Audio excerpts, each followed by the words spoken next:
was our fourth night on the Emerald Wave, a luxury cruise ship cutting through the Caribbean waters. What was supposed to be a week of relaxation turned into something far more disturbing, and it all started with the storm. That evening, the sky had grown heavy with dark clouds, blocking out the stars. By dinner time, the rain had begun to fall, lightly at first, but soon turning into a downpour. I've always loved the rain, so I didn't mind. But as I watched the storm brew through the dining room's massive windows, I couldn't help but feel a sense of unease. Something about the darkness outside, combined with the never-ending rain, made me feel small, isolated, like we were completely alone in the middle of nowhere. My girlfriend Kelly noticed my discomfort and nudged me. "You okay?" she asked, raising an eyebrow as we finished dessert. "Yeah, just tired," I lied, trying to shake off the strange feeling. After dinner, we decided to head back to our cabin. The hallways were quiet, most passengers likely retreating to their rooms or gathering in the ship's lounges to escape the storm. But something about the silence felt wrong. Usually there was a constant hum of life on the ship, chatter, footsteps, laughter. Now, all I could hear was the low rumble of thunder in the distance and the relentless pounding of rain against the windows. "I think I'm going to go for a walk," I said, pulling on my rain jacket as we reached our room. "In this weather?" Kelly asked, surprised. "You sure?" "Yeah, I just need to clear my head. Won't be long." She gave me a concerned look but nodded. "All right, don't stay out too long." I stepped out into the hallway and made my way to the upper decks. The ship creaked as it swayed gently with the waves, and the lights flickered slightly from the storm's intensity. I headed toward Deck 7, one of the open-air decks, hoping that some fresh air might help. As I approached the glass doors leading outside, I noticed something strange. There was a figure standing out on the deck, completely still. They were dressed in a long, dark coat with a hood pulled low over their face, facing away from me and staring out into the rain. The figure didn't move, didn't react to the storm or the rolling thunder. It was as if they were waiting for something or someone. I hesitated. Something about the figure unsettled me, but I told myself it was probably just another passenger taking in the storm like I planned to. Still, the air felt heavy, like the ship was holding its breath, waiting for something to happen. I stepped through the door and onto the deck. The wind was strong, whipping the rain into my face, but the figure didn't seem to notice. I walked closer, my shoes sloshing against the wet wood of the deck. "Hey," I called out, trying to sound casual. "Not the best night for a walk, huh?" No response. The figure remained perfectly still, back turned to me. I felt a shiver run down my spine. I was only a few feet away now, close enough to see that the coat they were wearing was dripping with water, completely soaked, yet they didn't seem to care. I hesitated for a moment before reaching out, intending to tap them on the shoulder.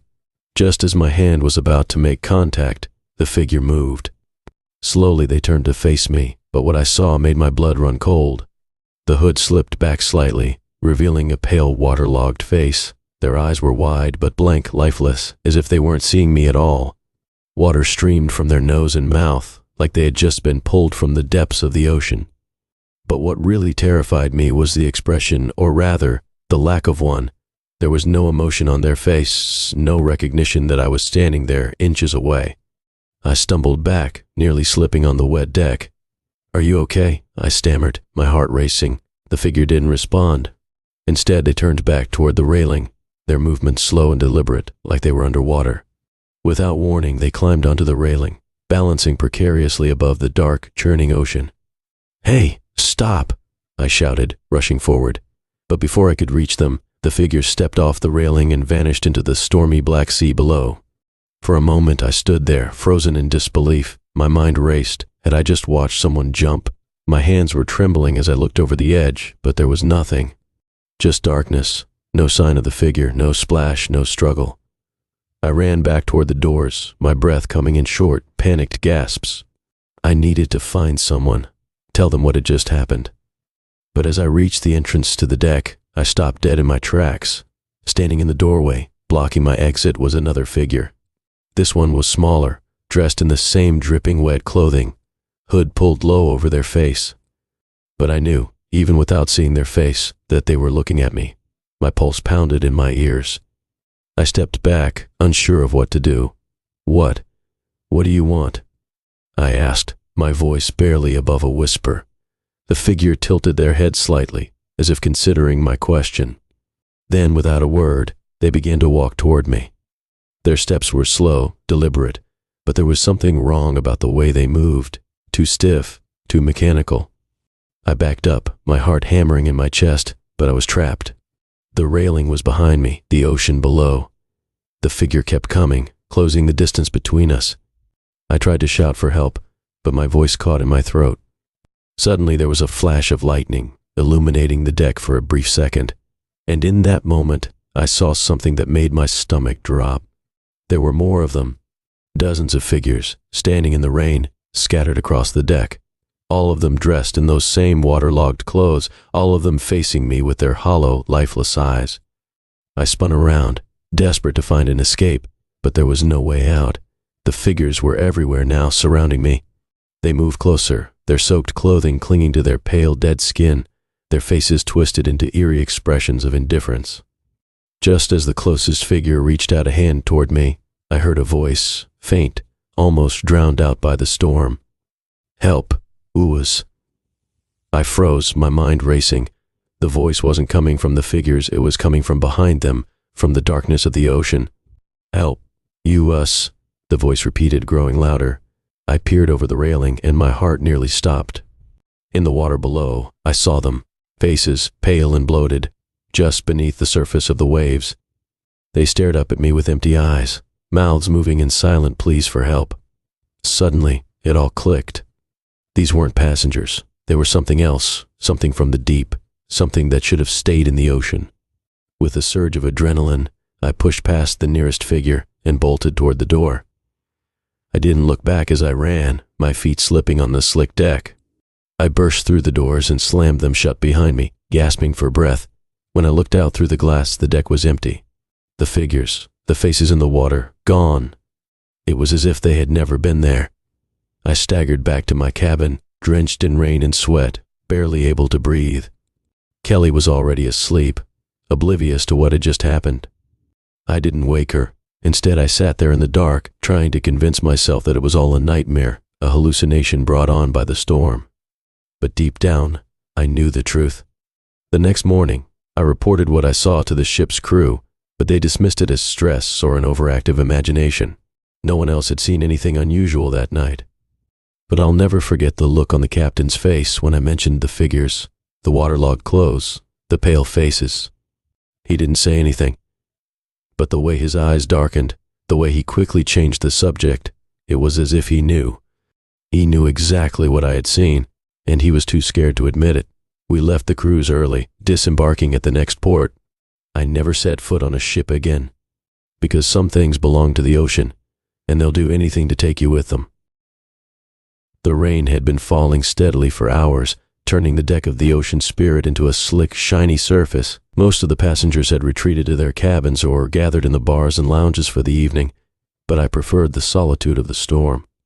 There was something calming about the rain, the steady rhythm against the ship's hull. It drowned out the rest of the world, leaving me alone with my thoughts. That night, I decided to explore parts of the ship I hadn't visited yet. I had always been fascinated by the areas most passengers avoided: the lower decks, the engine room, the forgotten corridors that wind through the belly of the ship. Kelly, my girlfriend, wasn't a fan of these little excursions. She preferred to stay above deck, sipping cocktails and watching the ocean pass by. But there was something about the storm that drew me deeper into the ship that night. The ship creaked and groaned as it fought against the waves, and the dim lighting cast eerie shadows along the narrow hallways. As I walked, I couldn't shake the feeling that something was different tonight. The air felt heavier, thicker, as if the storm had brought more than just rain. I descended the stairs to Deck C, a level I hadn't explored yet. The lower I went, the less inviting the ship became. The elegant decor of the upper decks gave way to cold, metallic walls and dim lighting. The sound of the rain became muffled, replaced by the constant hum of the ship's engines. I was alone. At least I thought I was. As I wandered down the narrow hallway, I heard a faint sound behind me. A soft, wet shuffling, like footsteps on the damp deck. I stopped and turned, expecting to see another passenger.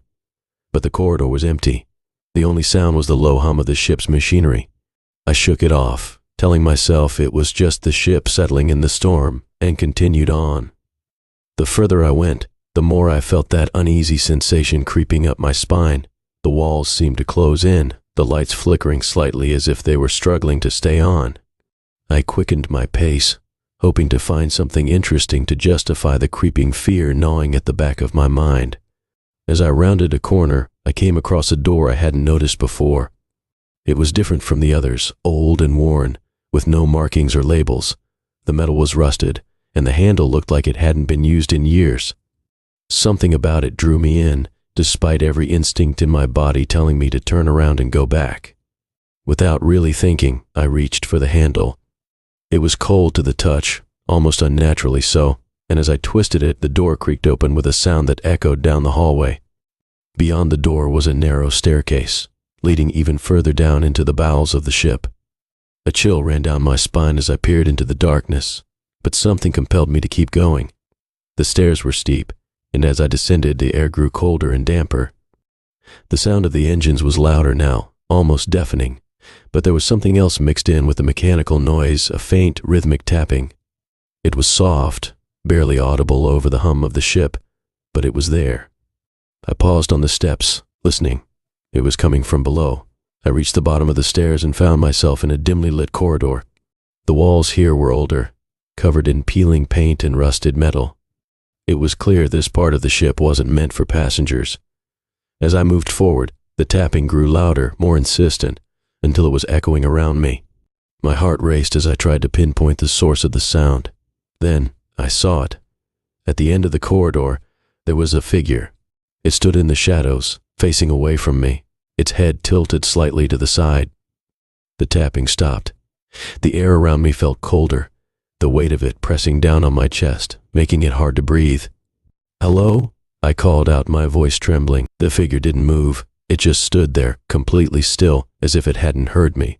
I took a step closer, squinting to get a better look. The light in the corridor was dim, but I could make out that the figure was wearing an old tattered coat, its fabric soaked and dripping onto the floor. A puddle of water was forming beneath its feet, as if it had just climbed out of the ocean. "Hey, are you okay?" I asked, louder this time. Still no response. I took another step closer, but as I did, the figure shifted. Slowly, it turned its head toward me, and that's when I saw its face. Or rather, the absence of one. Where its eyes, nose, and mouth should have been, there was nothing. Just smooth, pale skin, as if its face had been wiped clean. I froze, my breath catching in my throat. The figure took a step toward me, the sound of water dripping echoing in the confined space.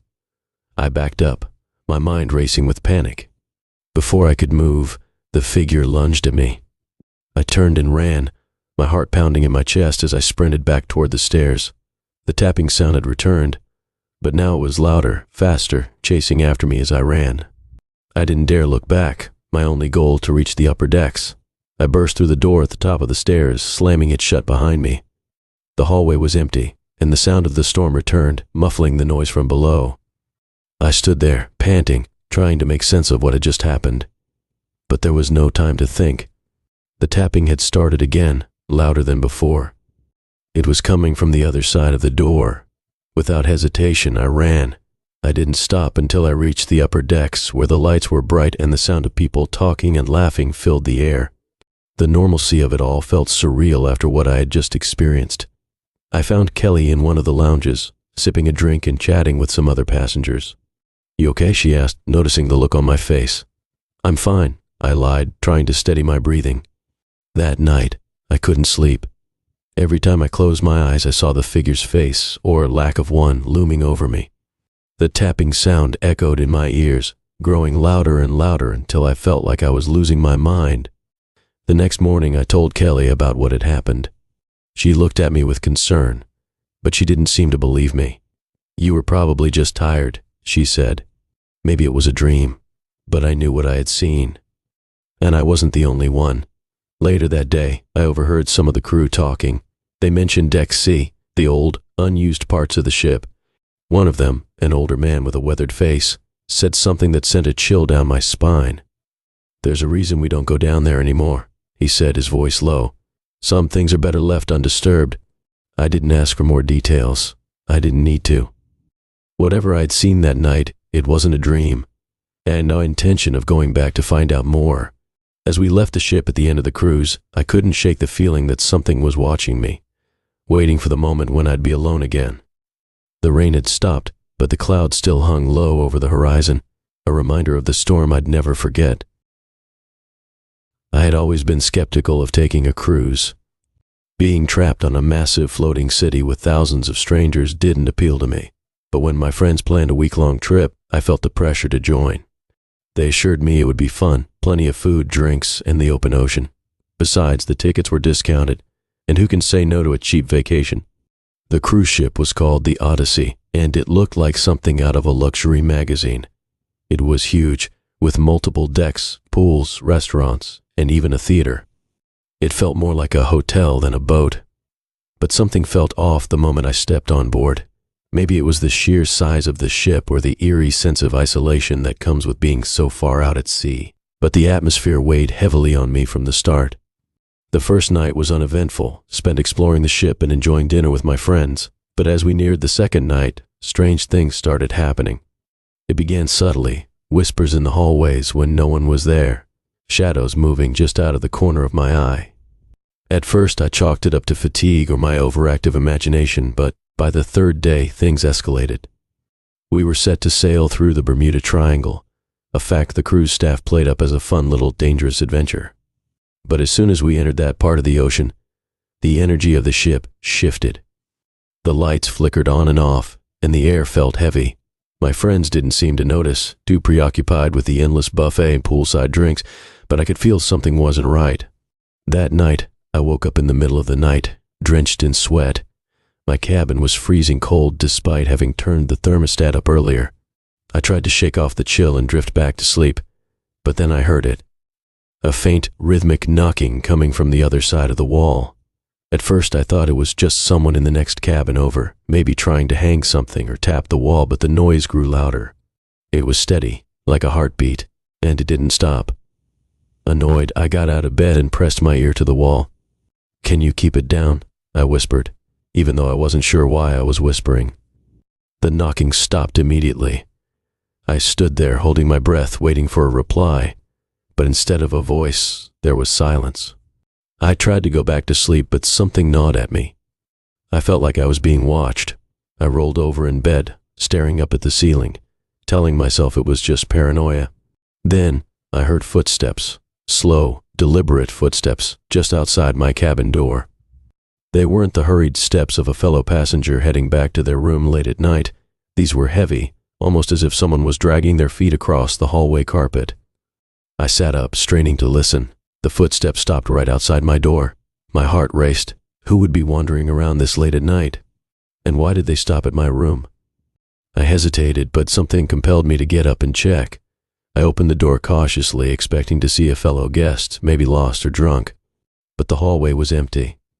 It was eerily quiet, the kind of silence that prickles the back of your neck. The dim lights flickered, casting long shadows that seemed to move on their own. I stepped out into the hallway, peering down both ends, but there was no one in sight. Feeling uneasy, I quickly shut the door and locked it. But sleep was impossible after that. Every little sound, the creak of the ship, the hum of the engine, made me jump. I kept telling myself it was all in my head, that I was just tired and spooked from being out at sea. But deep down, I knew there was something more. The following day, I tried to shake off the unease, but it clung to me. I noticed my friends were starting to act strange too. One of them, Mike, became unusually quiet, barely speaking during meals. Another, Sarah, kept glancing over her shoulder as if she expected someone to be standing right behind her. I asked them if they had experienced anything weird, but they brushed it off, saying I was overthinking it. But that night, things took a turn for the worse. I woke up again, this time to the sound of a door creaking open. It wasn't mine, but it was close by. I listened carefully, my heart pounding. There it was again, those heavy footsteps, but this time they were accompanied by something else. A soft, almost inaudible voice whispering my name. Mark. My blood ran cold. It wasn't possible. No one else knew I was awake, and no one should have been calling my name in that low, sinister tone. I grabbed my phone, turned on the flashlight, and pointed it toward the door, half expecting to see someone standing there, but it was shut, locked, just as I had left it. The whispering grew louder, more insistent. "Mark, come here." I felt an overwhelming sense of dread. I couldn't stay in my cabin any longer. I threw on some clothes and decided to find my friends. I needed to make sure they were okay, that this was all just a bad dream, some kind of mass paranoia. I raced down the hall, my footsteps echoing in the empty corridors. The ship was quiet, too quiet. Even the usual sounds of other passengers or staff were absent. It felt like I was the only one awake. As I reached Mike's cabin, I pounded on the door. "Mike, open up," I shouted, my voice cracking from fear. No answer. I knocked harder, but still nothing. The door was slightly ajar, so I pushed it open. The room was dark, but I could see the outline of Mike's bed. He was lying on his side, facing the wall. "Mike," I whispered, stepping closer. But something wasn't right. His body was unnaturally still, too rigid. I reached out to shake his shoulder, but when I touched him, his skin was ice cold. Panicked, I yanked my hand away and stumbled back. That's when I saw it, a shadowy figure standing in the corner of the room, watching me. It was tall, its outline barely visible in the darkness, but I could feel its eyes on me, studying me. I didn't wait to find out what it wanted. I bolted out of the room, running blindly through the ship, my heart hammering in my chest. The whispers followed me, growing louder, more urgent, until they weren't just whispers anymore, they were screams. I don't know how long I ran, but I eventually found myself on the top deck, panting and out of breath. The cool ocean air hit me like a slap in the face. I looked around, expecting to see the figure again, but it was gone. The whispers had stopped, the screams faded into the wind. But the unease never left me. For the rest of the trip, I avoided my cabin, stayed in the crowded areas of the ship, and never let myself be alone. My friends, they never spoke about what happened. Mike avoided me for the rest of the cruise, and I didn't see much of Sarah after that night. When we finally docked, I was the first one off the ship, swearing to myself that I'd never set foot on a cruise again. And to this day, I still can't explain what happened on the Odyssey. But I know one thing for sure, something was on that ship with us, something dark, and I'm just grateful I made it back. It was supposed to be the vacation of a lifetime. My girlfriend Sarah and I had saved up for months to book a cruise across the Caribbean on the Ocean Star. A week of sun, relaxation, and open water, exactly what we needed to unwind after a stressful year of work. The ship was massive, luxurious, and catered to every need you could think of. From the moment we boarded, it felt like a floating paradise. The first few days were incredible. The weather was perfect, the food was great, and the staff was friendly. We explored the ship, swam in the pools, and took part in a few excursions on the islands we visited. But by the third day, something strange began to happen. It started small. At first, it was just an eerie feeling, like someone was watching me. I would catch glimpses of movement out of the corner of my eye, but when I turned to look, there was no one there. I tried to brush it off as my imagination. After all, we were on a ship with thousands of people. But as the days went on, the feeling grew stronger. One night, Sarah and I decided to check out the upper deck after dinner. Most of the passengers were at the evening show or in the casino, so the deck was unusually quiet. The moon hung low in the sky, casting a pale glow over the calm ocean. We found a couple of lounge chairs near the railing and sat down to enjoy the view. We were talking about what we wanted to do the next day when I noticed something odd. At the far end of the deck, near one of the lifeboats, I saw a man standing completely still, staring out at the ocean. He was dressed in what looked like old-fashioned clothes, an outdated sailor's uniform, the kind you'd see in a museum.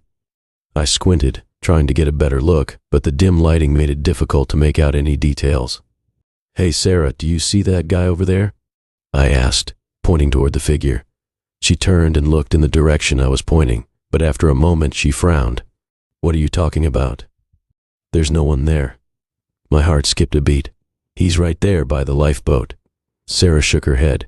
"I don't see anyone." I stared at the man, my eyes locked on him. How could she not see him? He was standing right there. I felt a chill creep up my spine. The man didn't move. He just stood there, rigid, staring into the distance as if he was waiting for something. Suddenly he turned his head and looked directly at me. My breath caught in my throat. His face was pale, his eyes sunken and lifeless, like a corpse. And then, in an instant, He was gone. One moment he was standing there, and the next he had vanished into thin air. I shot up from my chair, my heart racing. "Did you see that? He just disappeared." Sarah looked at me like I was crazy. "Seriously, there's no one there. You're probably just tired." But I knew what I saw.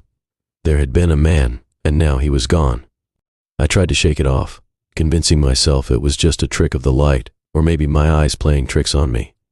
But deep down, I knew something wasn't right. That night, I couldn't sleep. Every time I closed my eyes, I saw that man's face, those hollow eyes staring into my soul. The feeling of being watched returned, stronger than ever. It felt like someone or something was in the room with us, lurking just out of sight. At around 3 a.m., I heard a soft knock on the cabin door. I shot up in bed, my heart pounding in my chest. Sarah was still sound asleep next to me, unaware of the noise.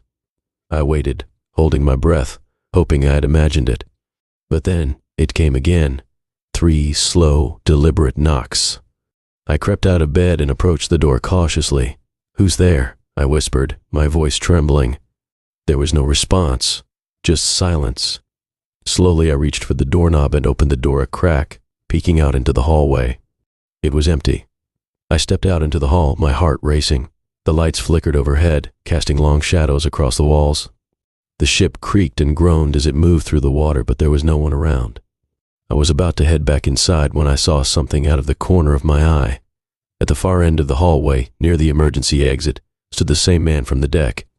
He was staring right at me, his dead eyes gleaming in the dim light. This time, I could see more of him. His uniform was torn, the fabric hanging in shreds, and his skin was pale and sickly. He looked like he had been at the bottom of the ocean for years. I froze, unable to move, as the man slowly raised his arm and pointed toward the door to our cabin. A wave of dread washed over me. My legs felt like they were made of lead, but I forced myself to move, stumbling back into the cabin and slamming the door shut behind me. I locked it and backed away, breathing heavily. The knocking returned, louder this time, more insistent. Sarah stirred in her sleep, finally waking up. "What's going on?" she asked groggily. I saw him again," I stammered, barely able to get the words out. "He's outside the door." Sarah looked at me confused. "What are you talking about?" Before I could explain, the knocking stopped. The silence that followed was deafening. We both sat there, staring at the door, waiting for something to happen. But after a few minutes, nothing did. Sarah eventually convinced me that it was just a bad dream or some prank by one of the other passengers. She went back to sleep, but I stayed up, too scared to close my eyes. The next morning, I decided to investigate. I couldn't let it go. I had to know who that man was. I went to the ship's concierge and asked if anyone had reported seeing a man in an old sailor's uniform wandering the decks. The woman at the desk gave me a strange look. "I'm sorry, sir, but we don't have any performers or crew members who wear that kind of uniform." I explained what I had seen, but she just shook her head. "There's no record of anyone like that on board." Frustrated, I decided to ask one of the older staff members, a man who had worked on the ship for over 20 years. When I mentioned the man in the sailor's uniform, his expression changed. He looked nervous, almost scared. "Listen," he said quietly, glancing around to make sure no one was listening. "You're not the first person to see him. Over the years, a few passengers have reported seeing a man in an old uniform, just like you described. The thing is, no one knows who he is." He leaned in closer. "They say he was a crew member on one of the original ships that sailed these waters decades ago. His ship went down in a storm and his body was never recovered. Some people think he's still looking for a way back home." I felt a chill run down my spine. What happened to the people who saw him? The old man hesitated before answering. "They didn't stay on this ship for much longer. Most of them left at the next port, too afraid to continue the journey." I didn't need to hear any more. As soon as the ship docked at our next destination, Sarah and I packed our bags and left. We didn't finish the cruise, and I've never set foot on a ship since. To this day, I don't know if what I saw was real or just some figment of my imagination, but I'll never forget the way that man looked at me, his hollow eyes following my every move, as if he was trying to drag me into the depths with him. I had been on a few cruises before, but none of them ever felt like this. When I booked the trip with my girlfriend Emily, we were excited for a week of relaxation at sea.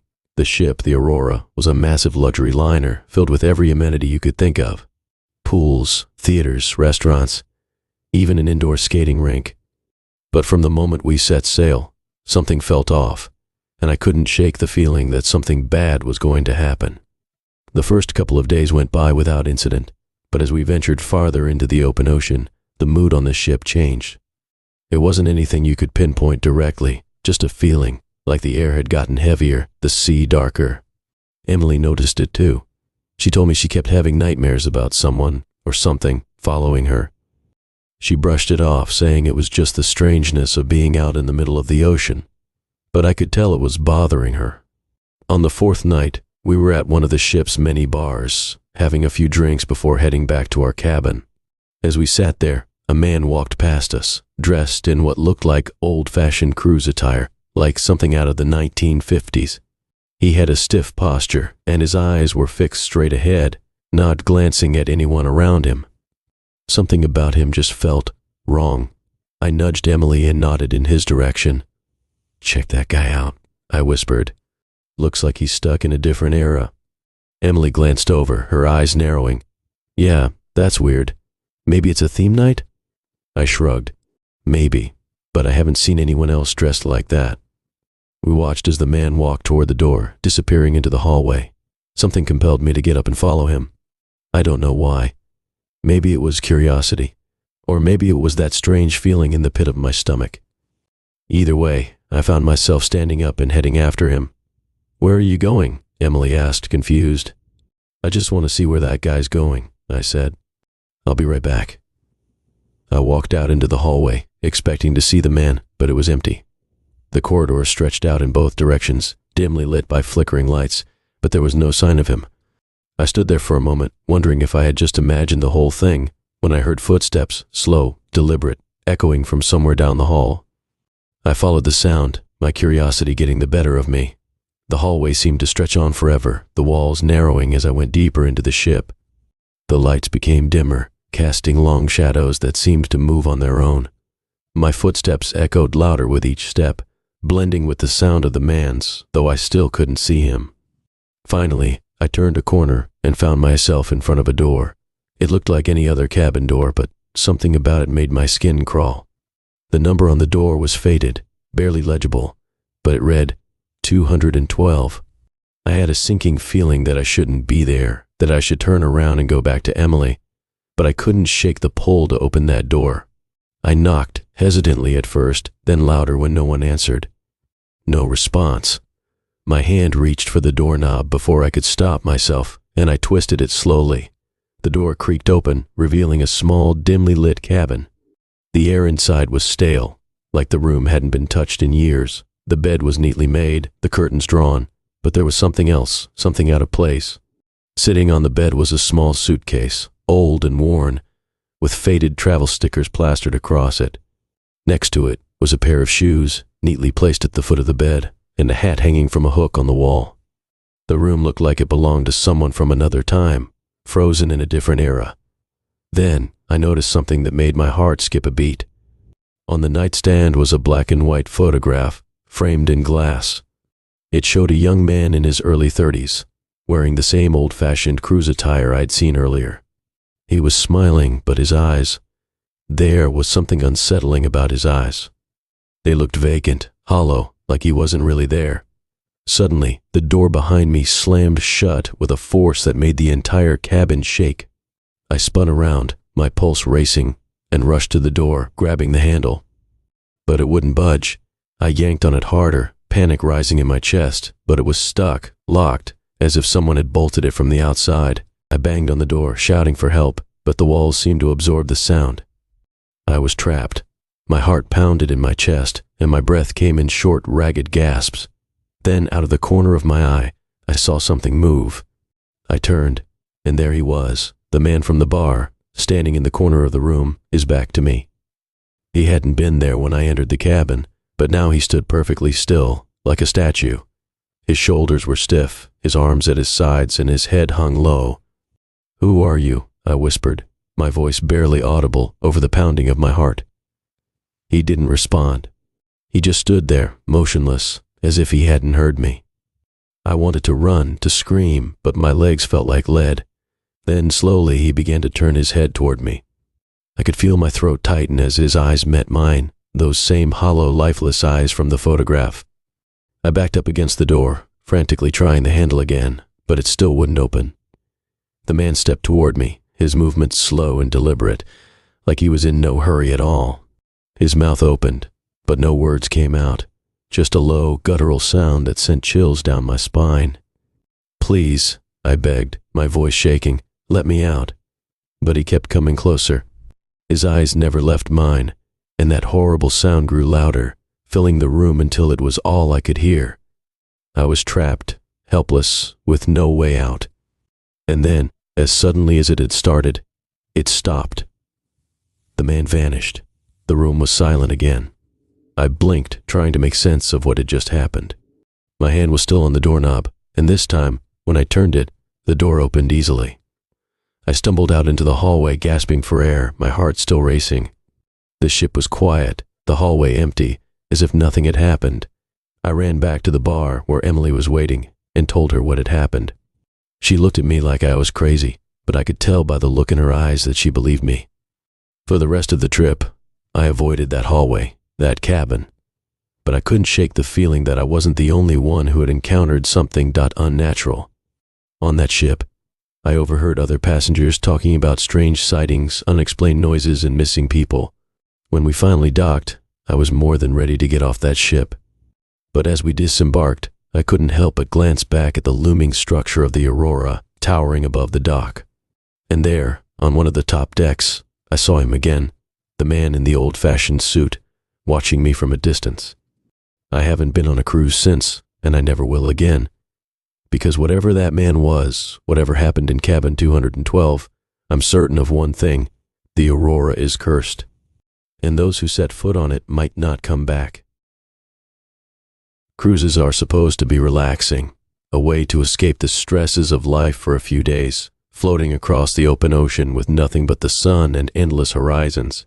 That's what I told myself when I booked the ticket for the Paradise Voyager. I was looking for an escape, a break from work, from the noise of the city, from the endless grind of day-to-day life. I didn't expect the cruise to turn into a nightmare. It all started innocently enough. The first 2 days were bliss. The weather was perfect, the food was excellent, and I spent most of my time lounging by the pool or wandering the ship. My cabin was cozy, tucked away near the end of a long corridor, away from the busy common areas. It was quiet, a little too quiet. On the third day, things began to change. I was heading back to my cabin after a late dinner when I noticed something strange. As I walked down the narrow hallway, I saw that one of the doors was slightly ajar. It was the cabin next to mine, cabin 243. I had never seen anyone go in or out of it, and I assumed it was empty like many others on the ship. But now it was open, just a crack, enough for me to see the dark interior. I stopped in front of it, staring. For a moment I thought about knocking, maybe closing the door and walking away. But something about it unnerved me. I couldn't explain why, but it felt off, like the air around the door was colder, heavier. "Hello?" I called out, hesitantly. No answer. I told myself to just walk away, to go back to my cabin and forget about it. But curiosity got the better of me. Slowly I reached out and pushed the door open. It creaked, revealing the dimly lit cabin beyond. It was empty. The bed was made, the curtains were drawn, and everything seemed perfectly normal, except for one thing. In the middle of the bed was a single suitcase. It was closed, but there was something unsettling about it. I don't know what it was. Maybe the fact that it looked like it had been placed there intentionally, as if someone had left in a hurry and forgotten it. I backed out of the cabin, my skin crawling with unease, and shut the door behind me. I told myself I was being ridiculous.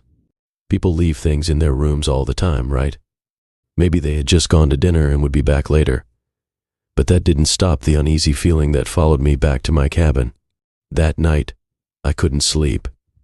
Every little sound made me jump, every creak of the ship, every whisper of the wind against the windows. I lay in bed, staring at the ceiling, waiting for the morning to come. But as the hours ticked by, the feeling of being watched grew stronger.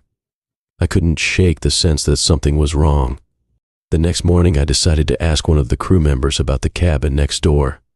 I caught a young woman in uniform as she was cleaning a nearby hallway and casually mentioned cabin 243, asking if anyone was staying there.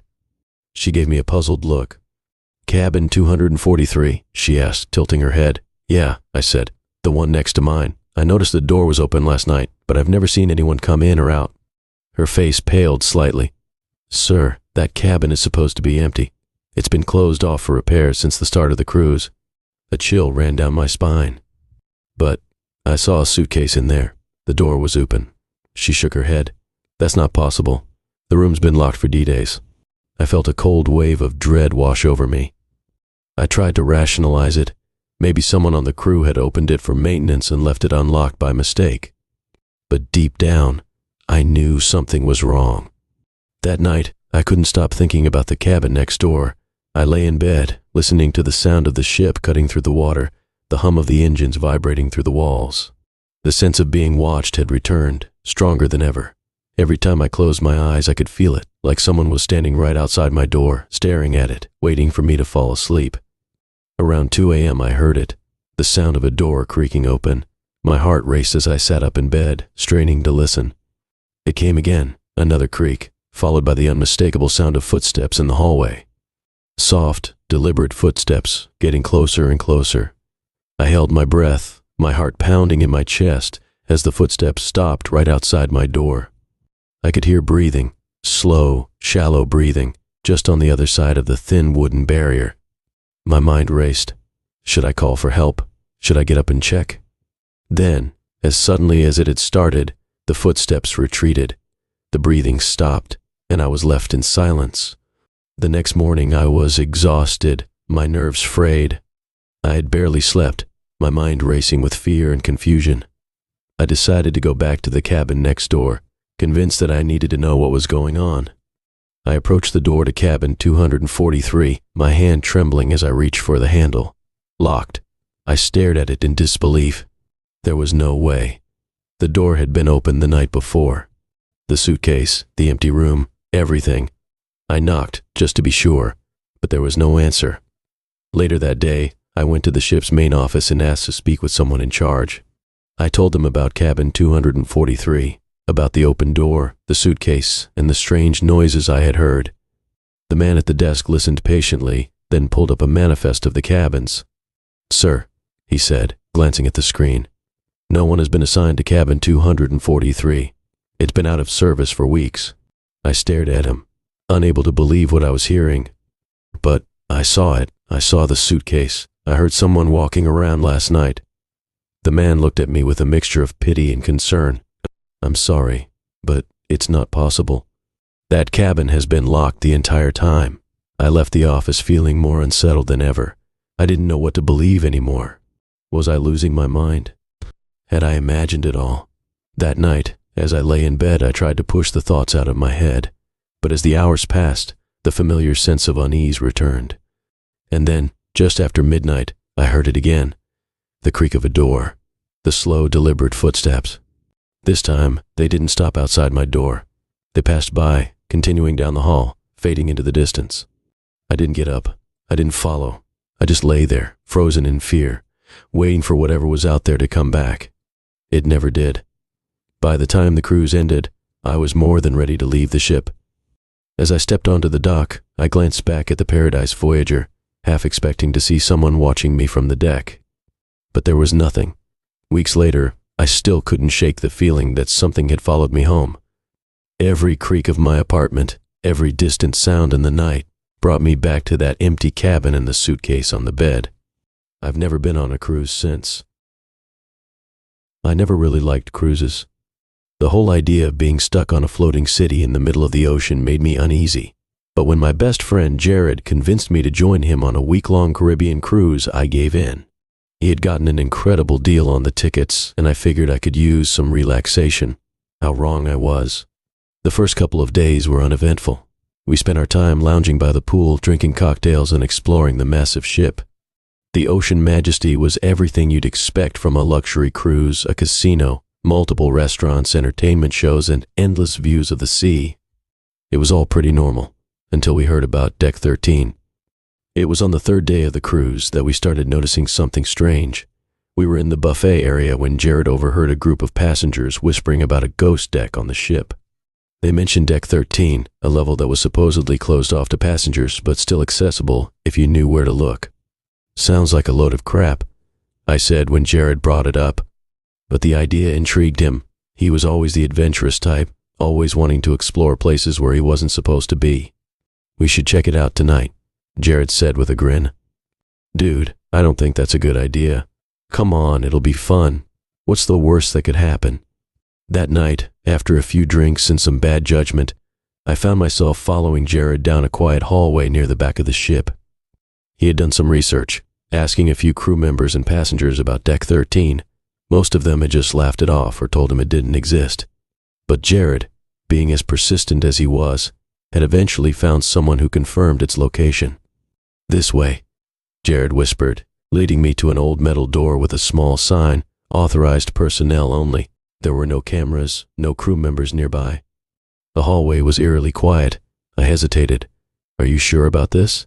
Jared flashed me a mischievous grin. Trust me. He pushed open the door, and we stepped into a narrow stairwell. The air immediately felt cooler, and I couldn't shake the feeling that something was off. We descended the stairs, the sound of our footsteps echoing in the confined space. At the bottom, we reached another door, this one marked with the faded number 13 in chipped paint. Jared looked back at me. Ready? No, I muttered, but I followed him through the door anyway. The first thing that hit me was the smell. The air on Deck 13 was stale, thick with the scent of dampness and something else I couldn't quite place. It was colder here too, much colder than the rest of the ship. The lights flickered faintly, casting long shadows across the empty hallways.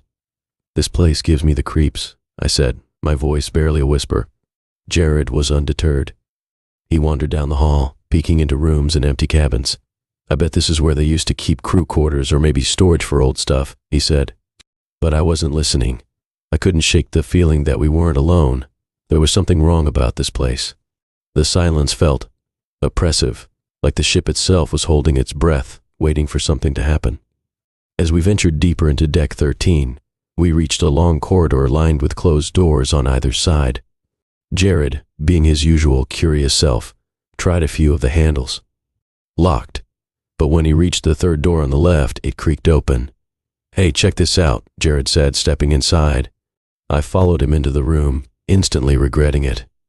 It looked like an old storage space with broken chairs, dusty shelves, and discarded luggage scattered about. But there was something else. In the center of the room, there was a large mirror leaning against the wall. Dude, look at this, Jared said, approaching the mirror. It was old, the glass tarnished and cloudy with age. As Jared stood in front of it, something strange happened. His reflection didn't move. At first I thought I was seeing things, but no. Jared had turned his head to look at me, but in the mirror his reflection remained still, staring straight ahead. Jared. What? I pointed at the mirror, my heart racing. Your reflection, it's not following you. Jared turned to look at the mirror, and his face went pale. For a moment neither of us moved, our eyes locked on the unmoving reflection. Then slowly the reflection of Jared smiled, a twisted, unnatural smile that spread across its face while the real Jared stood frozen beside me. Without thinking, I grabbed Jared's arm. We need to go, now. We bolted out of the room, slamming the door behind us. My heart was pounding, my legs felt like jelly, but we didn't stop running until we were back in the stairwell, panting and gasping for air. What the hell was that? Jared finally said, his voice shaky. I don't know, man, but we're not going back down there. We climbed the stairs and hurried back to our cabin, locking the door behind us. Neither of us said much after that. We didn't have to. We both knew something was very wrong with Deck 13. The rest of the cruise, we avoided that part of the ship like the plague. But that wasn't the end of it. On the last night of the cruise, as we were getting ready to pack up and leave, I noticed something strange. Lying on my bed was a small hand mirror. I hadn't put it there, and it definitely wasn't mine. Jared, did you put this here? I asked, holding up the mirror. He shook his head, his face pale. I don't even have a mirror like that. As I stared at it, my stomach dropped. The surface of the mirror was tarnished, cloudy, just like the one we had seen on Deck 13. I felt a chill run down my spine as I looked into it. half expecting to see something twisted and unnatural staring back at me. But there was nothing. We left the cruise the next morning, both of us eager to get off the ship and never look back. But even now, weeks later, I can't shake the feeling that something followed us. Every time I catch a glimpse of myself in a mirror, I can't help but wonder if it's really me looking back. I never thought I'd feel so alone on a ship with thousands of people. The Sea Voyager was one of the largest cruise ships in the world, boasting everything from a water park to endless restaurants. But as I wandered the dimly lit lower decks that night, it felt like a ghost town. It all started when I couldn't sleep. The sounds of the waves crashing against the hull and the occasional hum of the engine, usually soothing, just made me restless. Jared, my roommate, was out late at one of the ship's bars, leaving me alone. After tossing and turning for what felt like hours, I gave up, threw on some clothes, and decided to explore. I had been on this ship for 3 days, but I still hadn't explored everything. The upper decks were filled with life, but as I ventured lower, it felt like I was leaving the world behind. The polished walls gave way to more industrial surroundings, and the only sound was the soft buzzing of fluorescent lights. I wasn't even sure if passengers were supposed to be down here. The further I went, the colder it became. The polished floors transitioned to metal grates, and the occasional flicker of the overhead lights added to the eerie atmosphere.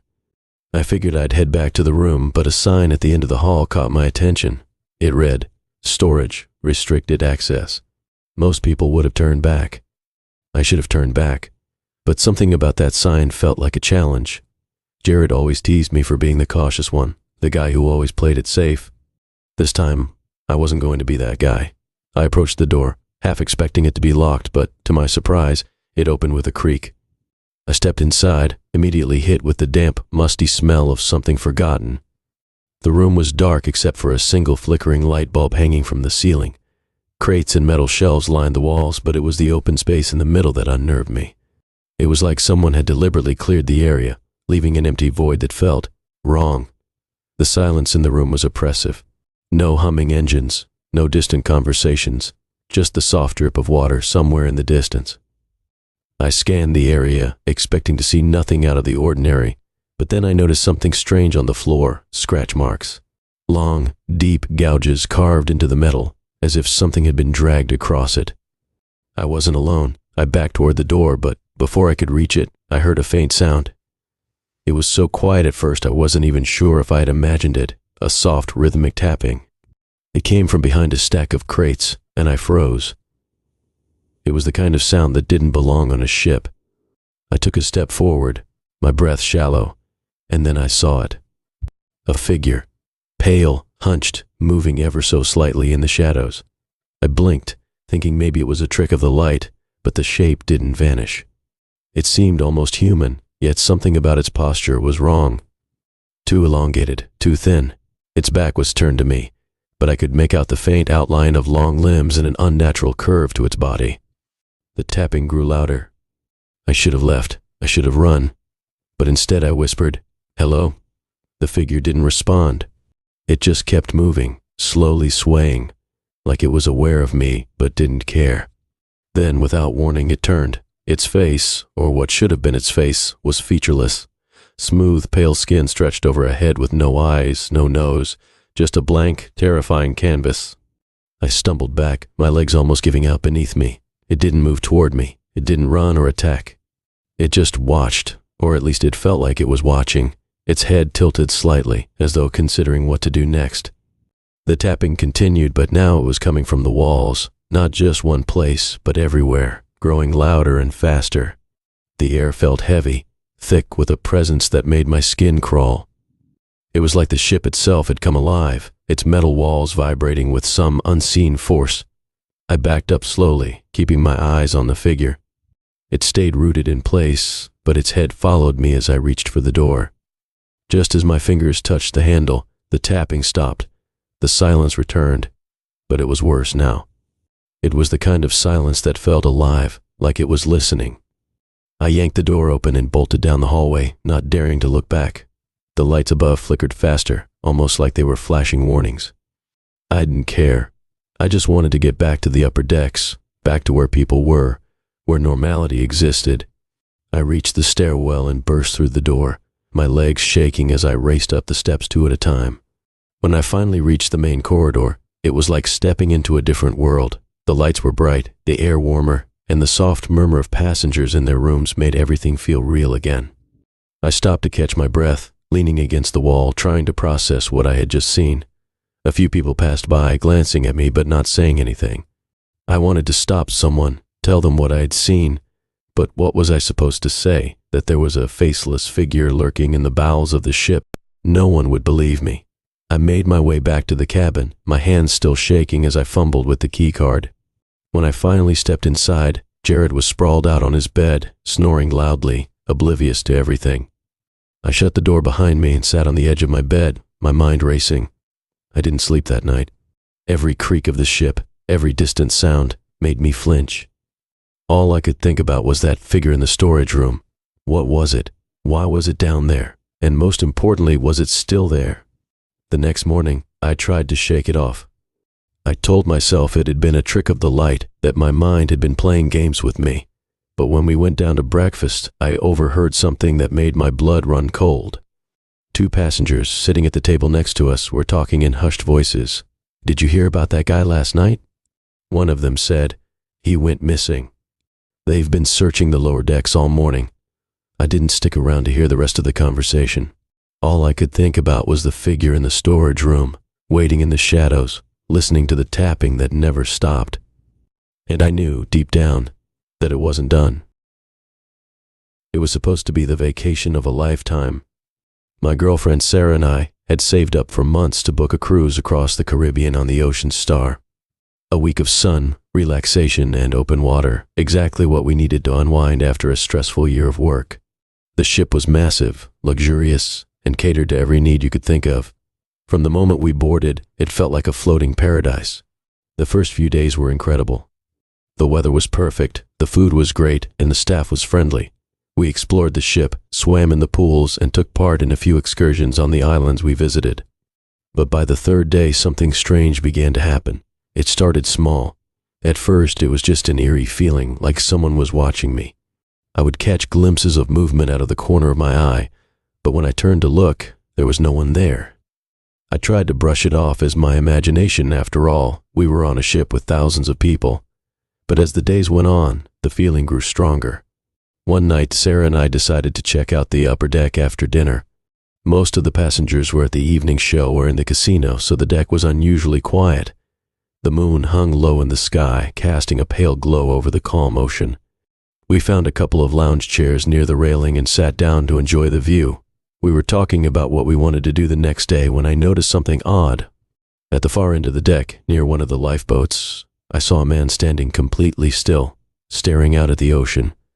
He was dressed in what looked like old-fashioned clothes, an outdated sailor's uniform, the kind you'd see in a museum.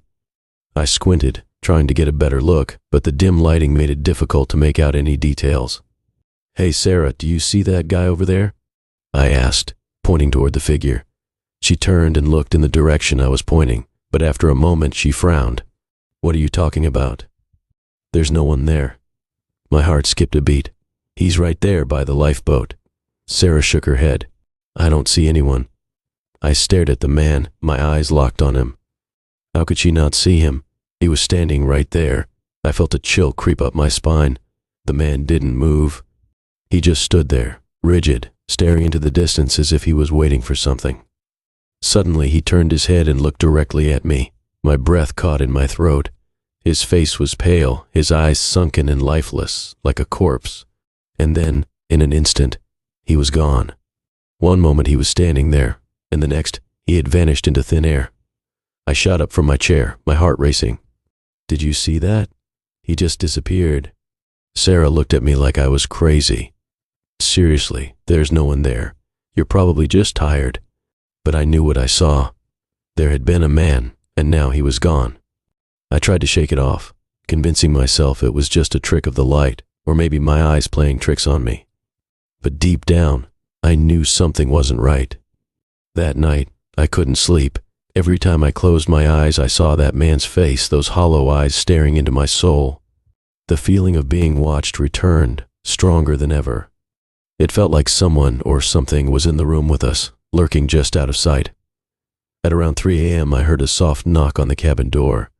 I shot up in bed, my heart pounding in my chest. Sarah was still sound asleep next to me, unaware of the noise. I waited, holding my breath, hoping I had imagined it. But then, it came again. 3 slow, deliberate knocks. I crept out of bed and approached the door cautiously. "Who's there?" I whispered, my voice trembling. There was no response, just silence. Slowly I reached for the doorknob and opened the door a crack, peeking out into the hallway. It was empty. I stepped out into the hall, my heart racing. The lights flickered overhead, casting long shadows across the walls.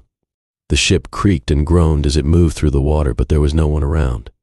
I was about to head back inside when I saw something out of the corner of my eye. At the far end of the hallway, near the emergency exit, stood the same man from the deck. He was staring right at me, his dead eyes gleaming in the dim light. This time, I could see more of him. His uniform was torn, the fabric hanging in shreds, and his skin was pale and sickly. He looked like he had been at the bottom of the ocean for years. I froze, unable to move, as the man slowly raised his arm and pointed toward the door to our cabin. A wave of dread washed over me. My legs felt like they were made of lead, but I forced myself to move, stumbling back into the cabin and slamming the door shut behind me. I locked it and backed away, breathing heavily. The knocking returned, louder this time, more insistent. Sarah stirred in her sleep, finally waking up. "What's going on?" she asked groggily. I saw him again," I stammered, barely able to get the words out. "He's outside the door." Sarah looked at me confused. "What are you talking about?" Before I could explain, the knocking stopped. The silence that followed was deafening. We both sat there, staring at the door, waiting for something to happen. But after a few minutes, nothing did. Sarah eventually convinced me that it was just a bad dream or some prank by one of the other passengers. She went back to sleep, but I stayed up, too scared to close my eyes.